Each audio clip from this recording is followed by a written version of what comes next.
Hi, this is Colin Sandberg from the Endurance Collective, and after all that planning, I've finally arrived at my 30-hour training week.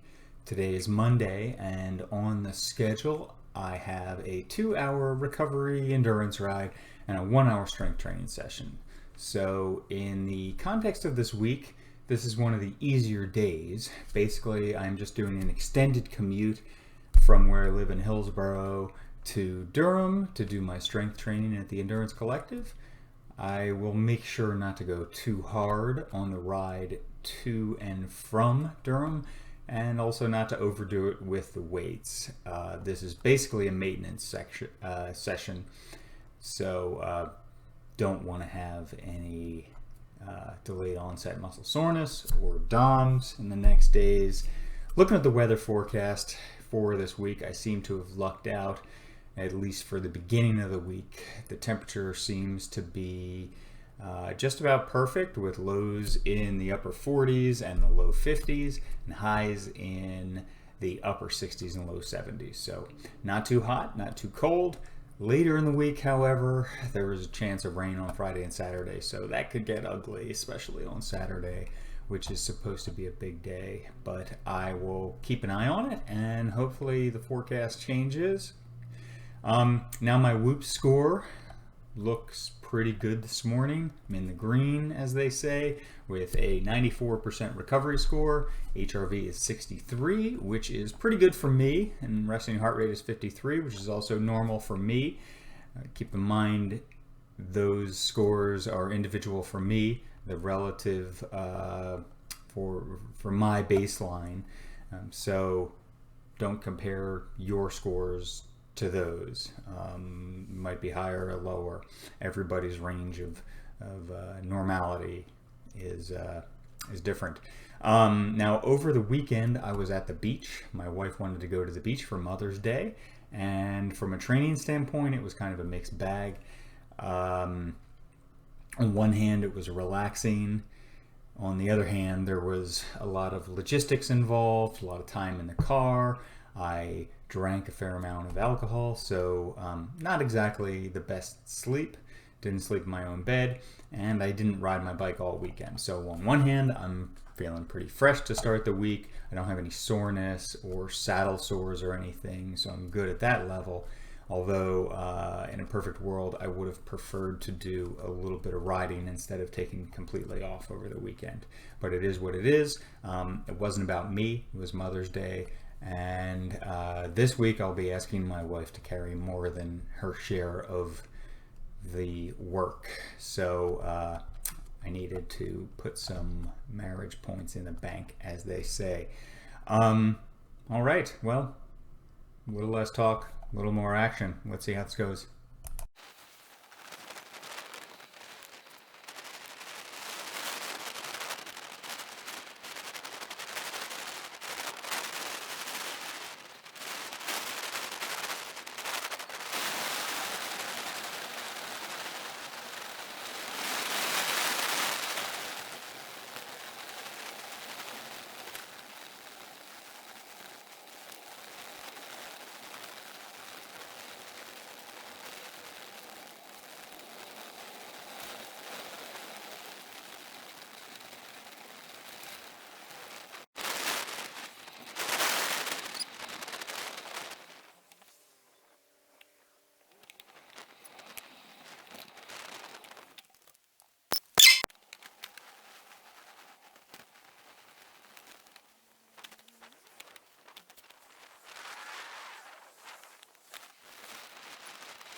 All right, so I got back from my rides into Durham and back home and my strength training.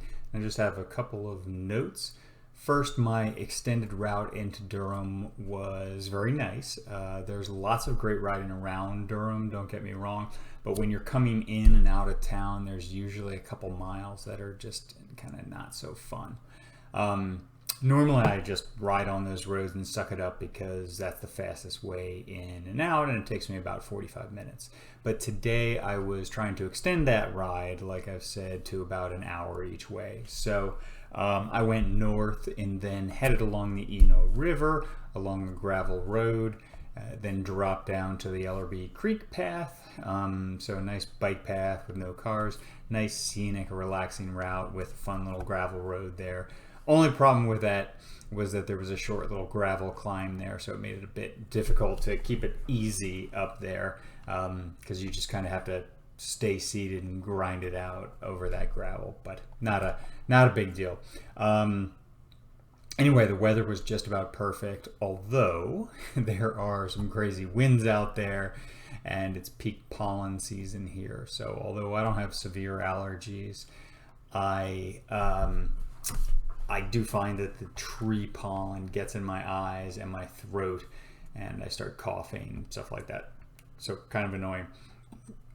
With my lifting, I probably went a little bit heavier than I should have, especially with the squats I did. And it was one of those things where I could just tell right away, forget about delayed onset. It was like I could feel the soreness as soon as I dropped down. So we'll see how I feel tomorrow. That said, I think the benefits of strength training definitely outweigh the negatives and the risks. Probably my number one regret with my training over the last 27 years or whatever it is that I've been doing this is that I didn't do a better job of consistently strength training. Fast forward a couple of decades, I've got back issues that really, more often than not, are much more of a factor in races and performance, more so than my fitness, meaning VO2 max or FTP or anything like that. And you might be saying, but Colin, that's not an issue for me. To which I would say, it wasn't an issue for me either for many years until it was. And to use a phrase that I know Liz and Michael use all the time, prevention is always easier than treatment. Unfortunately for me, I let it get to the treatment point, and it's a lot harder. But hopefully there's still hope, and I just have to make it a priority even on my biggest weeks. So if I overdid it a little bit and I feel it tomorrow, so be it. It's still worth it. Last thing I wanted to mention is that I weighed myself before and after, and I lost 1.8 pounds, almost 2 pounds, which I was a little surprised to see because it was only 63 degrees or so, and I drank 2 full 33-ounce bottles of water during the 3 hours that I was out. Would not have expected that much fluid loss. So basically, just doing the math, I will try to drink about 44 ounces of fluid within a couple hours of my workout to rehydrate. Rest of the day, I'm going to stretch, foam roll a little bit tonight, and we'll see what tomorrow brings for my first double day this week. I will post these videos the next day typically, so I'm filming this now on Monday afternoon, but I will post this Tuesday morning along with my final Whoop score for the day. And in general, I will try to do that, post the videos the next morning. So please like, subscribe, comment. Thanks for watching.